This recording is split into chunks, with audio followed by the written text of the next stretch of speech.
Kita basket Cunningham dia masih Jalen Green aja. Ya karena memang aku Tapi gue setuju. Karena gini Boy, aku nggak melihat Cade Cunningham itu lebih baik daripada Jalen Green. Halo semuanya, ketemu lagi bareng gue Idan di sini. Sebelah sana baju merah siapa ya? Dimas. Yo.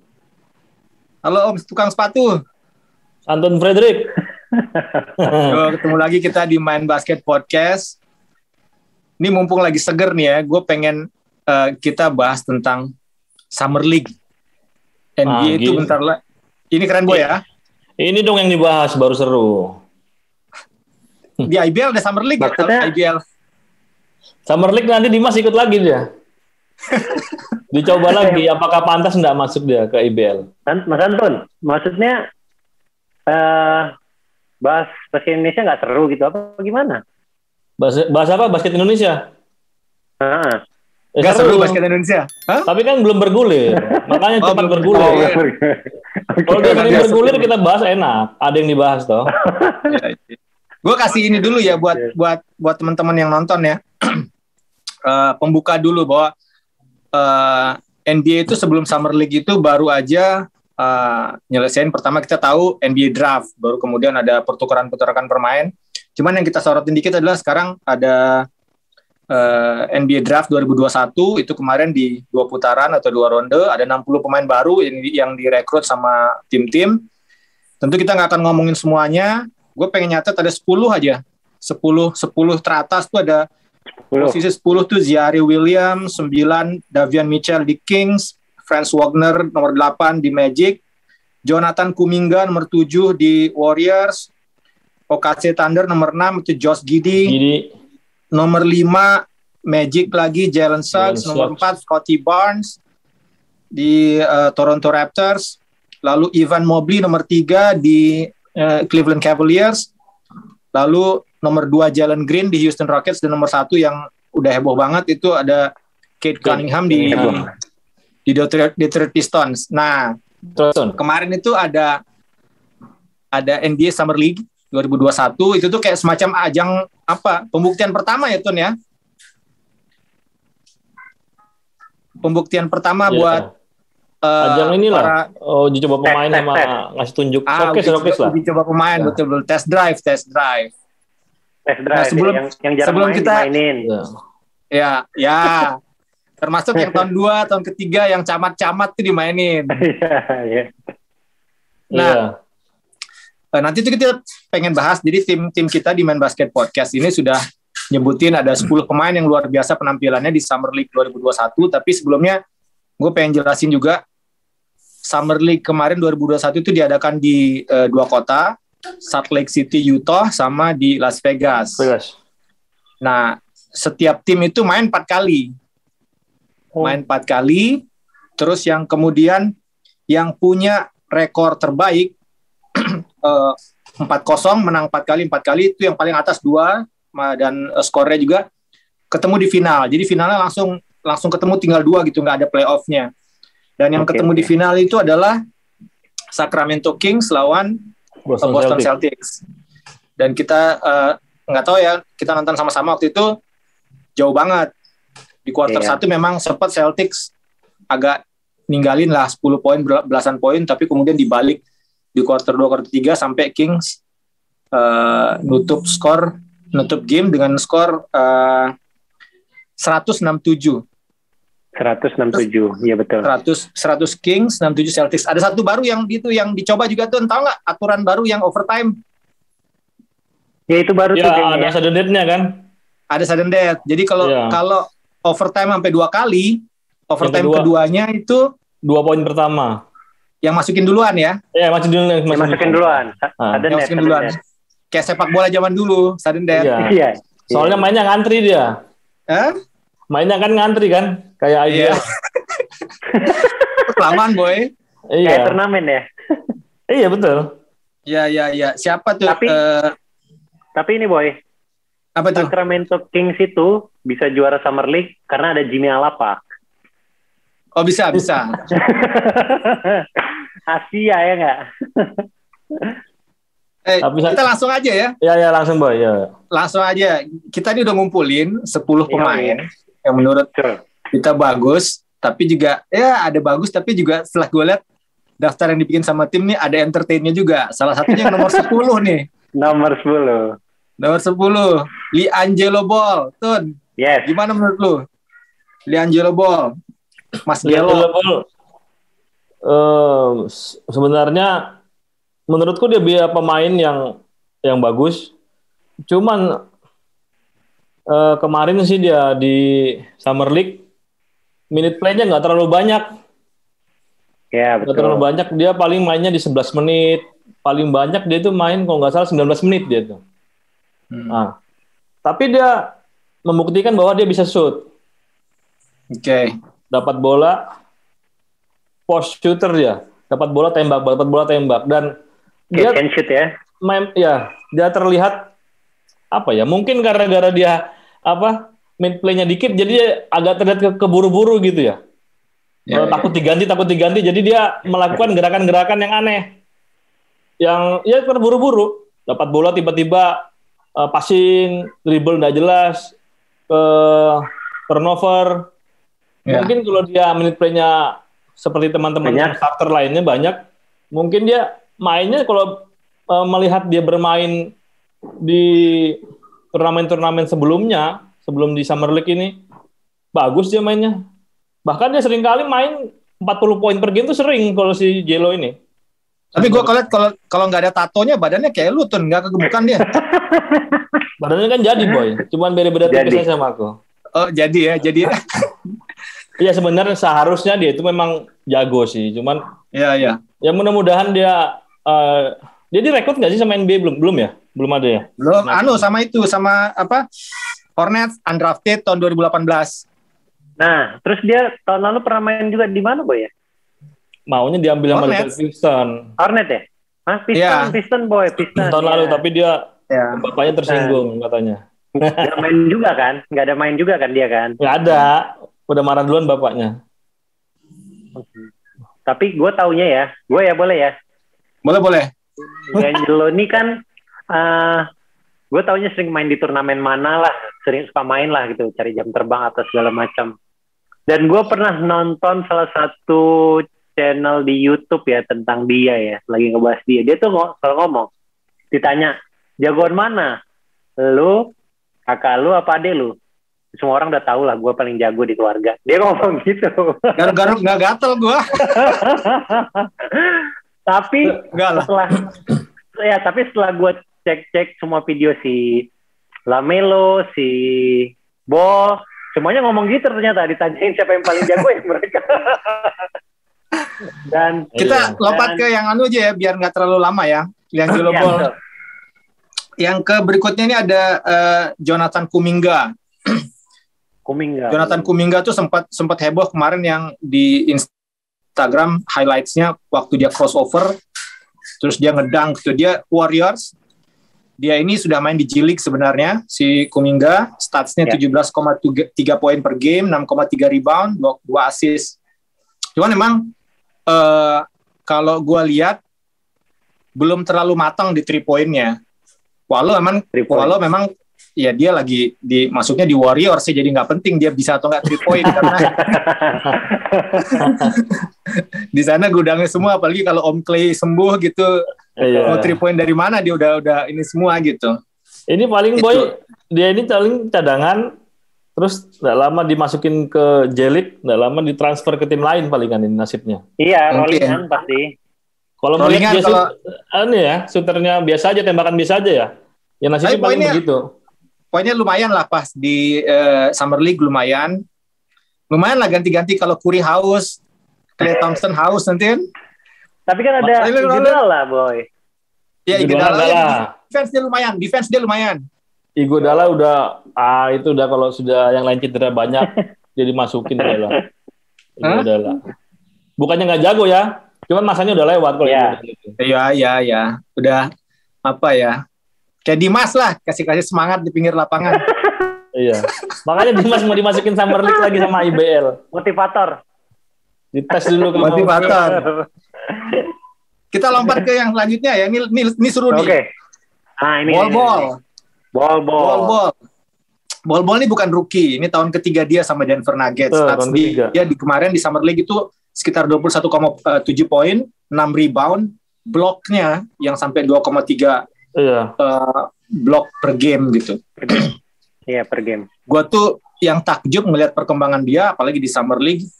Nggak tahu ya, nanti Dimas sama Santin lebih banyak ngomong. Iya. Mainnya, pemain setinggi 7 kaki gitu. 7.2 dia, Boy. Iya, lu ngomong Ton, gimana Ton menurut lu bol-bol? Jadi bol-bol ini tingginya 7.2 feet, bentangan tangannya itu bisa sampai 7.9 feet. Jadi memang panjang, dan dia itu bukan layaknya seperti pemain-pemain yang tinggi, yang larinya aneh. Iya. Dia larinya seperti orang biasa. Normal, kencang, dribblenya bagus, defense-nya bagus. Ya mungkin kelemahannya kalau dorong-dorongan di boring. Mungkin. Cuman kan bisa ditutupin sama skillnya yang lain. Menurutku seharusnya tahun kemarin dia udah dapat minute play yang lumayan. Cuman sayangnya dia nggak terlalu dapat kepercayaan dari pelatihnya ya, Boy ya. Mungkin tahun ini mungkin dia bisa jadi backup. Dia cocok nggak jadi pelapisnya Jokic menurut lo? Bukan hanya pelapisnya, Boy. Menurutku tandemnya kalau bisa. Kalau bisa tandemnya Twin Tower yang sama-sama main bareng.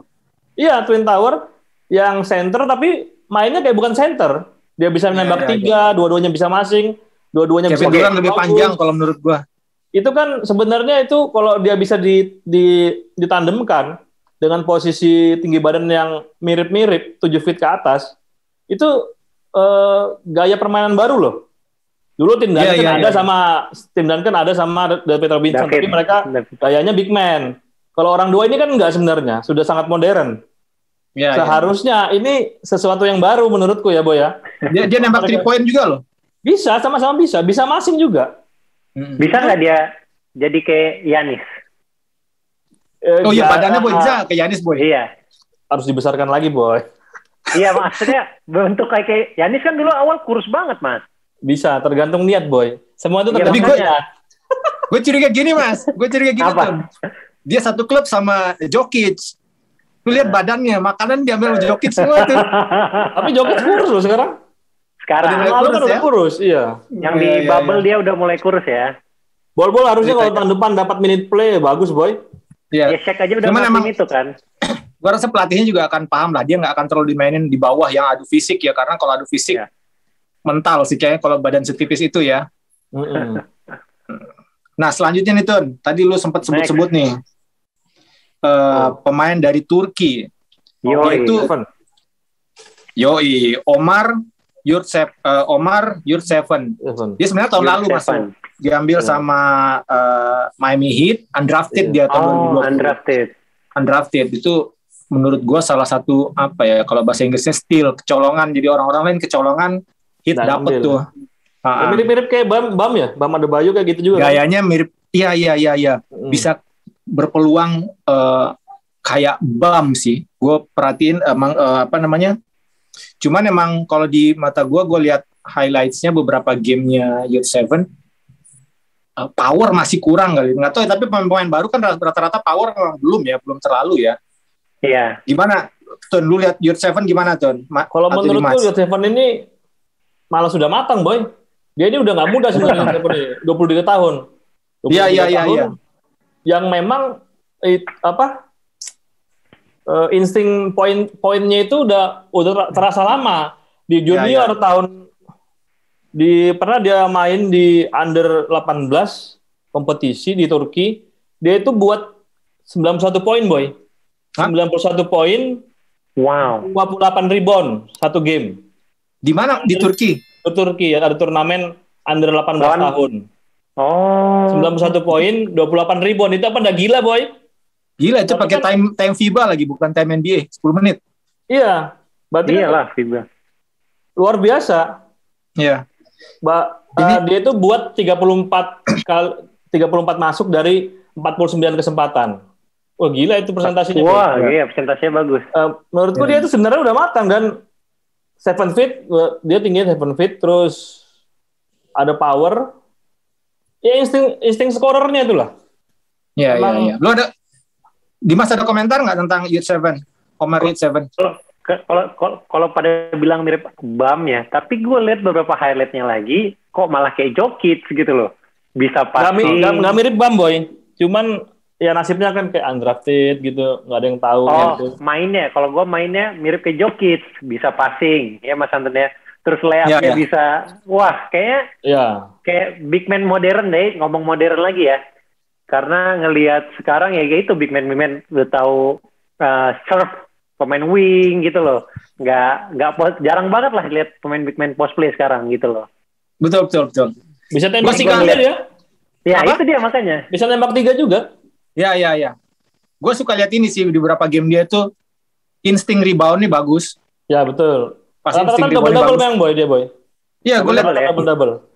Maksudnya bagus gitu dia, entah dia positioning, entah dia box outnya atau dia naikin tuh cepet. Timing itu bagus gitu. Pas gue lihat di stats juga ternyata ya oke, 9,7 reboundnya per game.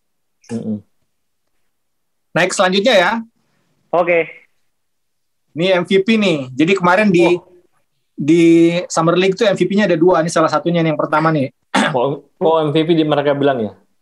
Ya, MVP Davion Mitchell, Sacramento Kings. Nah, sebenarnya sih statsnya ya seperti Samson bilang biasa aja, 10,8 poin per game, 5,8 assist per game, 1 steal per game. Cuman 3 poinnya lumayan, 47%. Iya. Lumayan. Biasa aja kita ngomong dengan minute play-nya yang dia selalu di atas 22 menit per game ya. Ya.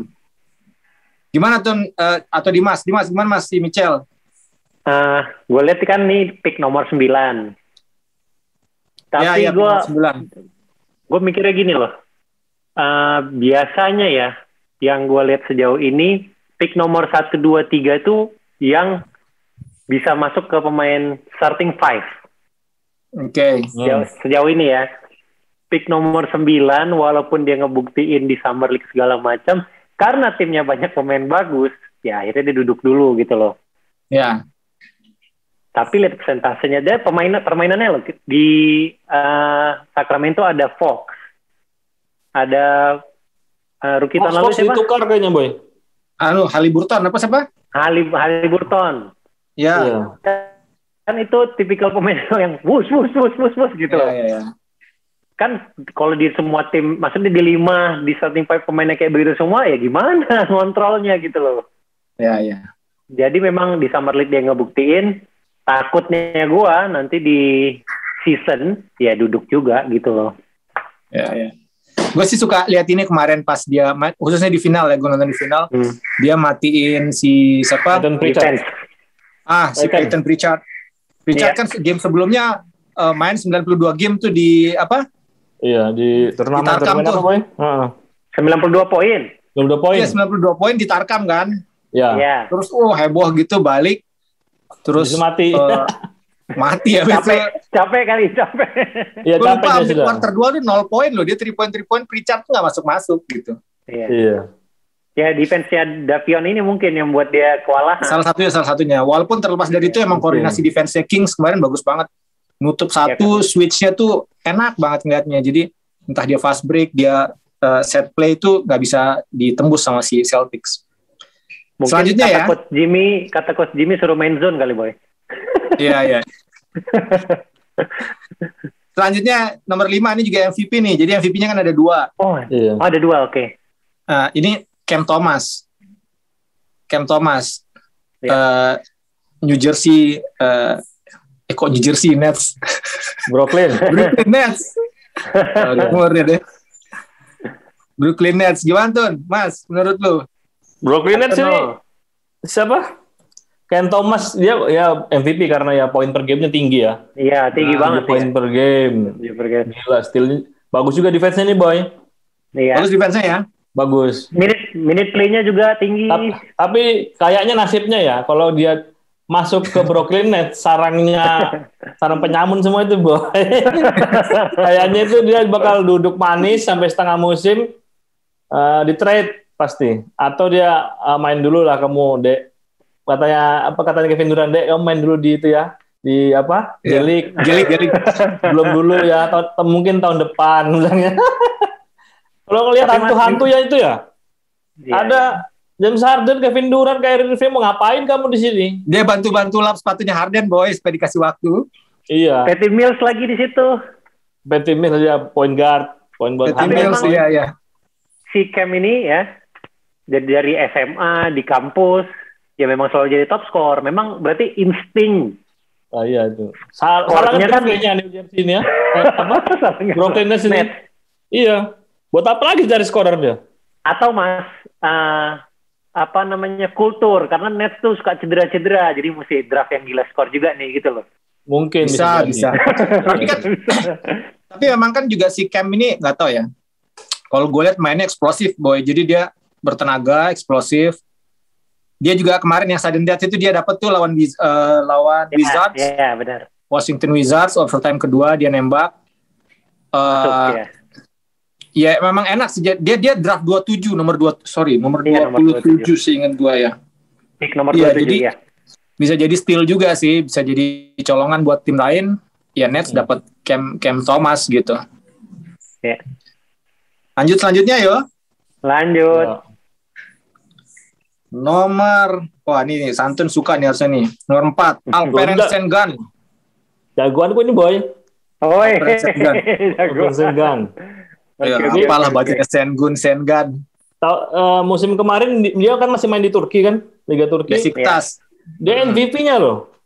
Wow. Iya. Dia MVP-nya Liga Turki yang umurnya juga masih belasan tahun. Iya. Oh iya. Masih belasan tahun dia. Dia main di Summer League juga terbukti double-double selalu. Ini rata-ratanya dia 14,5 poin per game, 10,8 rebound. Asisnya juga bagus, 2,8. Itu kan asisnya center loh ya. Iya. Center, dan aku lihat waktu dia main itu juga dia orangnya berani tabrak-tabrakan, passingnya bagus, bisa ngelihat teman yang kosong. Tapi yang paling unik ya mungkin yang orang-orang lihat ya dia kalau free throw, lihat boy. Kalau dia free throw dia ngomong sama bolanya pakai bahasa Turki kan. Selalu dikomentarin sama komentatornya Summer League itu. Iya. Bagus jampi boy. Bagus loh dia ini. Dan masuk ke itu Mas. Si Sengun. Ya benar. Terus post move-nya juga bagus. Maksudnya Turki yang memang kalau kita ngomongin, ini bukan NBA ya, kalau ngomongin Liga FIBA lah kita bilang ya, posisi post move center tuh masih sering terjadi. Makanya gue bilang kalau di NBA jarang banget kan kita lihat, pasti modern semua mainnya gitu loh. Nah si Alperen Sengun ini yang melakukan itu saat di Summer League kemarin, dan itu ya itu ancaman kan sebenarnya dalam bola basket. Saat ada yang trap atau ada yang bantu kan kamu bisa serve lagi teman kamu di bawah atau di mana gitu loh, dan dia melakukan itu. Dia masih ngebawa, mungkin kebiasaan dia di Turki main, dia bawa ke NBA. Sip. Kata saya ke selanjutnya ya. Oke. Ini kalau di urutan kita ini nomor 3 dia, tapi pas juga mau urutan draftnya. Evan Mobley. Ya, Cleveland Cavaliers. Gimana Tun? Evan Mobley center ya boy, center. Center lincah ini. Center lincah, defender yang bagus. Tapi bukan 3 point ya, bukan. Tapi bukan shooter. Efektivitas di reboundnya masih kurang daripada Sengun ini. Masih 7 tapi poin. Tinggi juga Mas. Iya. 7 foot dia, 7 foot lebih kayaknya itu. Tapi cukup lincah ya. Lumayan lah mungkin kalau dia masuk di ambil minute play di Cleveland Cavaliers ya. Iya benar, minute play, benar. Lu gimana Mas lihat si Mobley? Ya cocok lah ketemu Kevin Love. Jadi Kevin Love tugasnya berkurang gitu loh. Jadi ada dia yang 7 foot kan, bisa di dalam. Tinggal Kevin Love bermain di luar dengan kebiasaan Kevin Love yang dulu gitu loh. Kevin Love kan setahu kita kan shooter gitu loh, jarang main di bawah kan. Jadi ada dia ngebantu Kevin Love, dan gua sih nyorotnya ke minute play ya. Kalau dia main di Cavaliers harusnya ya ini yang gue bilang, mungkin draft nomor 3 ini ya bisa main starting 5 di Cavaliers. Itu yang gue maksud tadi di awal. Ya. Kalau gue sih lihat sekilas footwork-nya bagus ya sebagai pemain besar ya. Footwork-nya bagus, jadi kayak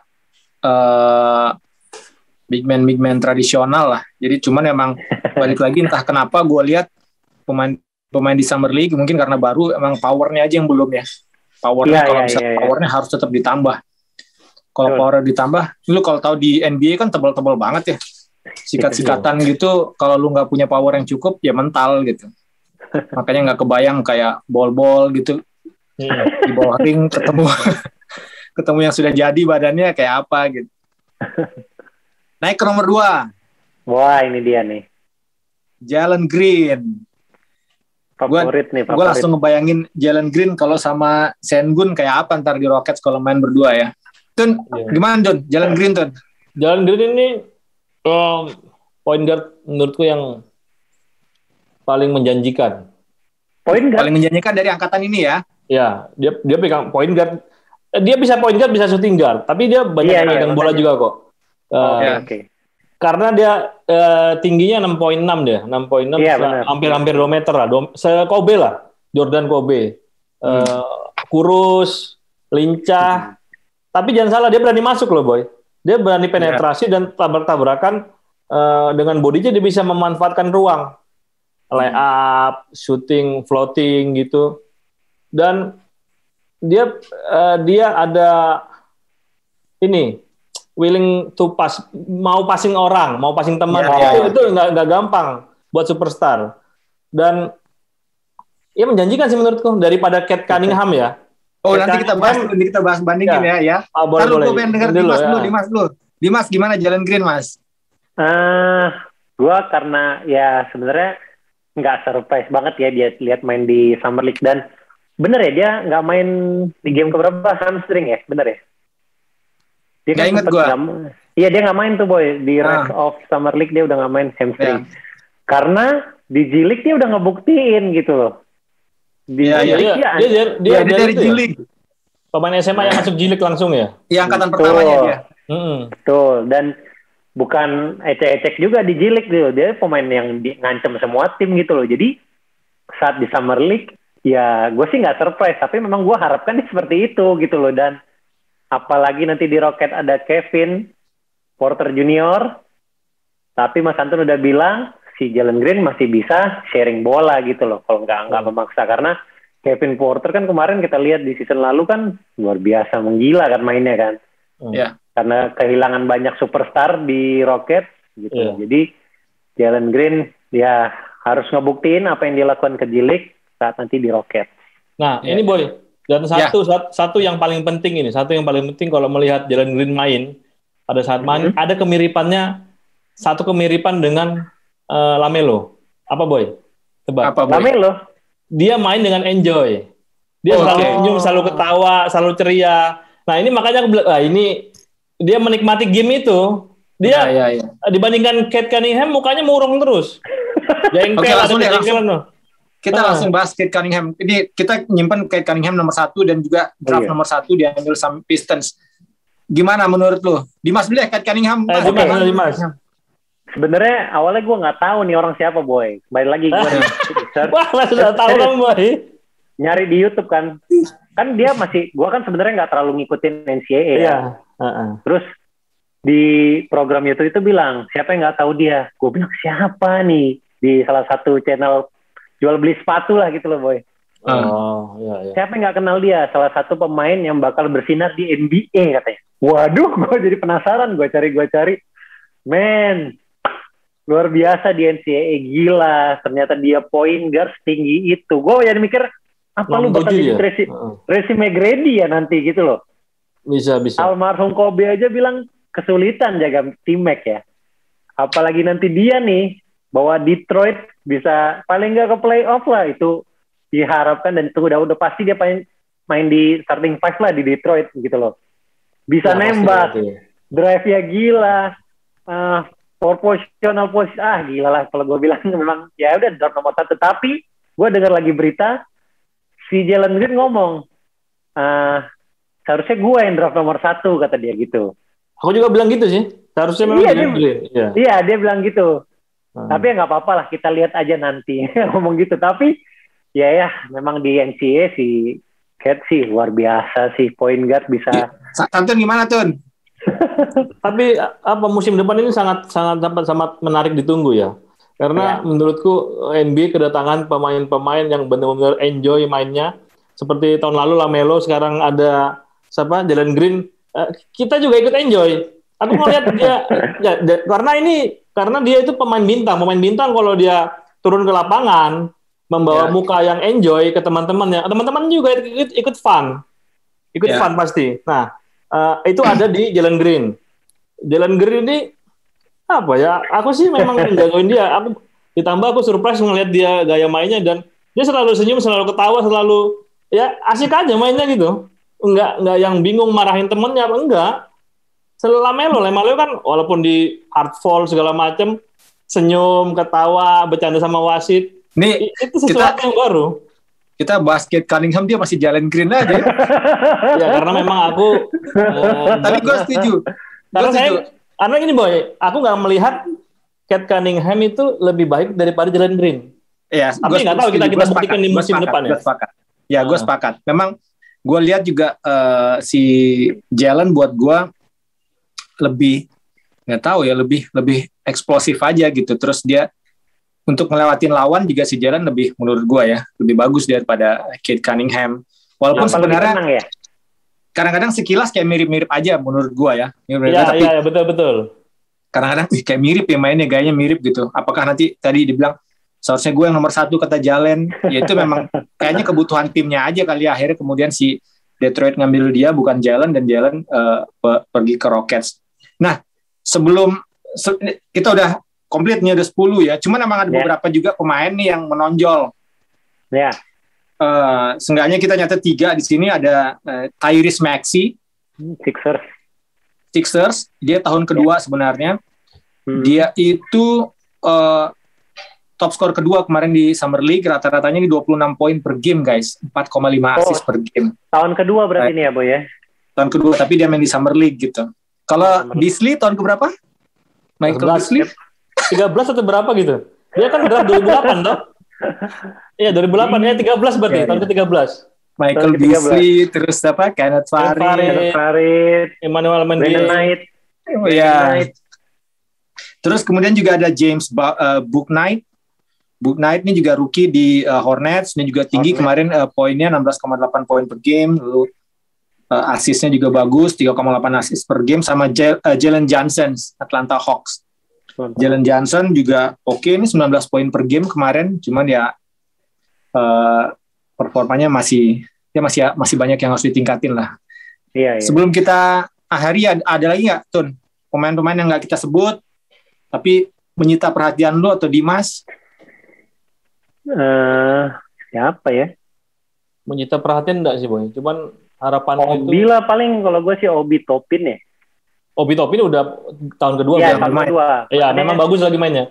Kemarin kelihatannya luar biasa sih. Ya, mudah-mudahan Boy, di 2-3 tahun ke depan adalah pemain Indonesia di situ ikut. Walaupun Summer League belum main, Boy. Hah? 2-3 tahun. Loh, bisa Boy, 2-3 tahun. Gua belum latihan, Boy. Kita harus mimpi dulu, Boy, masuk Summer League, baru ke NBA. Iya. Wasit udah pernah wasit. Mas Hardi. Ada kan pemain naturalisasi Indonesia di situ? Oh iya, benar. Saya lupa. Siapa Marcus Bolden. Iya. Marcus. Tapi memang Marki ya. Minute play-nya kurang Mas ya. Kurang nggak dapat kesempatan ya. Minute play kurang, tapi mudah-mudahan kita semua selalu berharap yang terbaik buat Bolden. Mudah-mudahan dilirik oleh tim NBA siapapun dan dia bisa main di sana, karena bagaimanapun semakin baik karirnya Bolden, semakin baik buat kita gitu. Betul. Di atas kertas dia pemain Indonesia pertama loh main di NBA. Kalau misalnya ini dia udah masuk sana aja di pertama gitu. Tapi Mas Antun, kalau ngomongin pemain yang enjoy sebelum Lamelo tuh ada Mas. Siapa? Dwight Howard. Iya. Ya. Oke. Ya udah, sip. Itu aja paling ya. Ya.